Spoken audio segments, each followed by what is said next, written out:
again mga ka-BC Solar. Andito tayo ngayon sa Angel Touch Beach Resort. Andito sa Glan, Sarangani. Okay, by the way, ngayon naman is mag-install tayo ngayon ng 6 kilowatt na hybrid solar setup. Okay, ito yung ating final setup sa ating installation dito sa Glan, Sarangani. Ayan, naka-install na naman yung ating GoodWe 6 kilowatt hybrid inverter.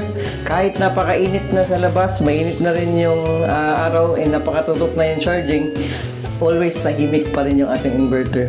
Ito yung ating customized na electrical room. This is for the solar installation, and then sa kabila naman is ready for sa Socoteco na linya at breaker ng buong resort. Dito naman ating safety breakers and ating battery combiner, breaker na box. Naka-MCB na po yan para ma-safe. Ito yung battery combiner for battery safety. Ang featured battery na itong Genix Green na 10 kilowatt.